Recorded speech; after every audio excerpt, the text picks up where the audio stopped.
चले भाई, ये जो 4 थर्मोडायनेमिक के प्रोसेसेस हैं, इन चारों को हमने लिख दिया, समरी बना दी। अगर रटन मार लिया है तो अच्छी बात है, वो तो एग्ज़ाम में काम आएगा, लेकिन क्विक अंडरस्टैंडिंग जो है, जल्दी रिव्यू जो है, वो इस पेज को अगर आप खोल के देखेंगे तो चारों प्रोसेसेस फ़ौरन ही जहन में आ जाने चाहिए। ठीक है, अब बारी बारी देखते हैं। आइसोबारिक, ठीक है, लास्ट वीक हमने पढ़ा था। कांस्टेंट प्रेशर, जब कोई चीज़ कांस्टेंट है तो उसका चेंज क्या है? ज़ीरो। तो ये एमसीक्यू बन सकता है ना। आइसोबैरिक प्रोसेस में डेल्टा पी क्या होगा? ज़ीरो होगा। पी क्या होगा? कांस्टेंट होगा। जब प्रेशर कांस्टेंट होता है तो वॉल्यूम और टेम्परेचर का क्या रिलेशन होता है? Volume directly proportional to temperature, Charles law बन जाता है ना।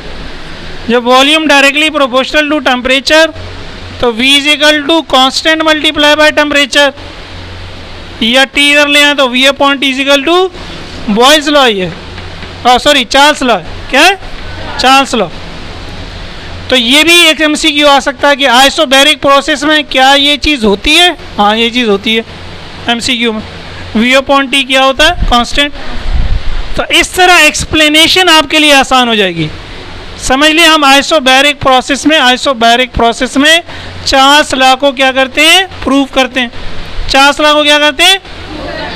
टेम्परेचर बढ़ाते हैं तो वॉल्यूम भी बढ़ जाता है। फर्स्ट लॉ के जो वेरिएबल हैं, जो क्वांटिटीज हैं, delta Q, delta U, delta W, उनमें से कोई चीज़ ज़ीरो नहीं होती। समझे, ये थर्ड है, ये फोर्थ है। ठीक है, तो फर्स्ट लॉ की इक्वेशन क्या है? Delta Q is equal to delta U plus delta, zero कोई नहीं है। डेल्टा क्यू भी है, डेल्टा यू और डेल्टा डब्ल्यू को हमने प्रूव किया था कि पी डेल्टा वी होता है आइसोबारिक प्रोसेस के लिए, हर प्रोसेस के लिए नहीं। किस प्रोसेस के लिए? Isobaric process. ग्राफ कैसा बनेगा?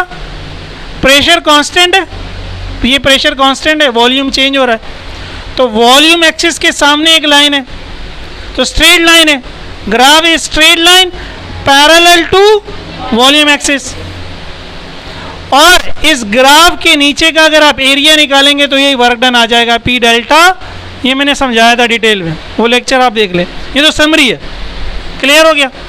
आइसोबैरिक और आइसोकोरिक तकरीबन मिलते जुलते हैं। आइसोकोरिक में हमने क्या कांस्टेंट कर दिया? वॉल्यूम। अब जब वॉल्यूम कांस्टेंट कर दिया तो प्रेशर टेम्परेचर के डायरेक्टली प्रोपोर्शनल हो गया।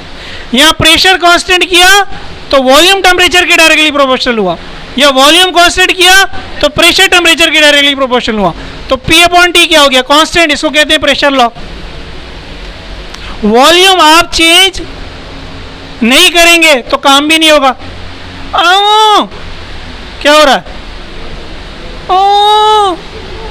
पिस्टन ऊपर ही नहीं जा रहा तो काम नहीं हो रहा। पिस्टन ऊपर जाएगा तो काम होगा ना। पिस्टन ऊपर नहीं जा रहा, काम ज़ीरो हो गया। तो फर्स्ट लॉ की एक क्वांटिटी ज़ीरो हो गई। जब ये ज़ीरो हो गई तो डेल्टा क्यू किसके बराबर हो गया? यानी जो आपने हीट दी वो सारी की सारी इंटरनल एनर्जी बन गई। मैंने आपको 200 रुपये दिए, सारे आपने अपने पास रख लिए, आगे किसी को कुछ, सारी मेरे हैं, सारी मेरी है, सारी एनर्जी मेरी है। चॉकलेट दी, सारी खुद खा ली, मुझे एनर्जी चाहिए, किसी को देने की मुझे ज़रूरत नहीं है। ये आपको कुछ चॉकलेट किसी और को दे रहे हैं, डेल्टा डब्ल्यू। इसका ग्राफ क्या होगा? अगेन उसके अपोजिट। इसको याद रख लो, इसमें चीज़ें उसके उलट हैं। इसका ग्राफ क्या है? प्रेशर के पैरेलल। जब ग्राफ प्रेशर के पैरेलल है तो नीचे तो एरिया है ही नहीं। ग्राफ स्ट्रेट लाइन है पैरेलल टू, तो ग्राफ के नीचे एरिया क्या है? ज़ीरो है, वही वर्क डन भी ज़ीरो है। सही है? अच्छा, आइसोथर्मल प्रोसेस, टेम्परेचर कांस्टेंट तो डेल्टा टी ज़ीरो, और कांस्टेंट टेम्परेचर बॉयल्स लॉ की शर्त है। समझे, हम बॉयल्स लॉ को क्या कर रहे हैं? प्रूव कर रहे हैं। बॉयल्स लॉ में क्या होता है? Volume inversely proportional to pressure. Volume is proportional to 1 upon P, तो volume is equal to constant multiply by 1 upon P. P इधर लेंगे तो पी वी किसके बराबर हो जाएगा? कांस्टेंट क्या है कि नहीं है? है। पिछले लेक्चर यूट्यूब पे पढ़े हुए हैं, सही है, उसमें ये लॉज भी पढ़े हमने। वैसे ये फर्स्ट ईयर की केमिस्ट्री भी है। पीवी कांस्टेंट है, जब टेम्परेचर चेंज नहीं हो रहा तो इंटरनल एनर्जी भी चेंज नहीं होगी। इंटरनल एनर्जी और टेम्परेचर को एक दूसरे से शदीद मोहब्बत है। भाई तू बढ़ेगा तो मैं बढ़ूंगा, तू नहीं बढ़ेगा तो मैं नहीं बढ़ूंगा। जहाँ टेम्परेचर चेंज हुआ इंटरनल एनर्जी चेंज होगी, जहाँ टेम्परेचर चेंज नहीं होगा इंटरनल एनर्जी चेंज। क्या है? एक दूसरे से मोहब्बत। याद रहेगा? फिर भी बुला देते हो तुम लोग।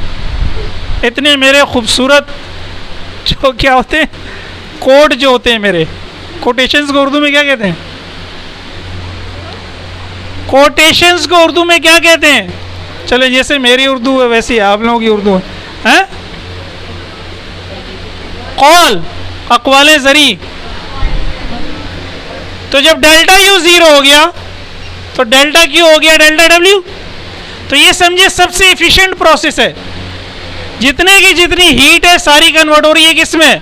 वर्क में। अभी डिस्कस किया, ये ग्राफ बनेगा, टेम्परेचर कांस्टेंट है, सही है।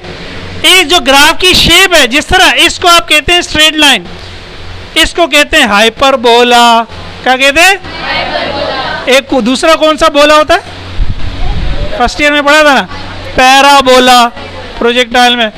और कोई बोला होता है? और कोई नहीं होता। सेकेंड ईयर की मैथ में हाइपरबोला भी है और मेरा बोला मैंने तो नहीं सुना, ठीक है। तो ये हाइपरबोला, इस शेप, मैथमेटिक्स ने हर शेप को नाम दिए ना। ये मोबाइल की एक शेप क्या है?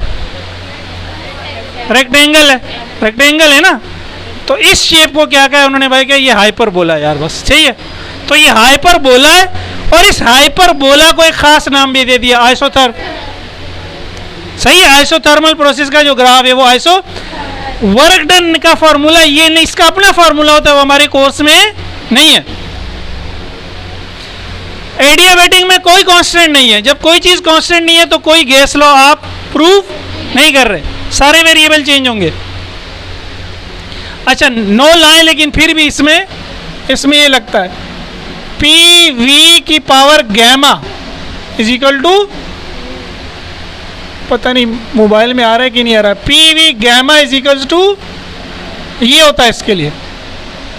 अगेन ये थोड़ा सा मिलता जुलता है किससे? आइसोथर्मल। अब अगेन इसकी डेरिवेशन हमारे कोर्स में नहीं है। बहरहाल पी वी की पावर गामा, गामा पहलवान का नाम सुना था? सुना था नाम? पता नहीं। तो ये वही गामा है। पी वी यहाँ कांस्टेंट है, यहाँ पी वी की पावर गामा, वी की पावर गामा। अगेन अगर एमसीक्यू में आ जाए, डेल्टा क्यू जीरो है। जब डेल्टा क्यू जीरो हो गया तो डेल्टा यू उधर चला जाएगा, डेल्टा डब्ल्यू बराबर हो जाएगा माइनस ऑफ डेल्टा, यानी वर्क डन हुआ इंटरनल एनर्जी की मदद से। इंटरनल एनर्जी गिरी है तभी पिस्टन ऊपर को धक्का दिया उसने। ग्राफ है और ये देखें ग्राफ जल्दी गिर रहा है, शेप वही है, हाइपर बोला। नाम क्या है? एडियाबैट, एडियाबैट, टिकनी, एडियाबैट। वर्क डन अगेन अपना इसका फॉर्मूला जो हमारे कोर्स में नहीं है। तो ये इंशाल्लाह पेज अगर आपके सामने होगा, चारों प्रोसेस आपके सामने होंगे। और मोबाइल पे आप वीडियो देख रहे हैं, इसकी स्क्रीनशॉट ले लें या वैसे ही याद कर लें, लिखें, लिखने से जहन में बैठता है, ठीक है।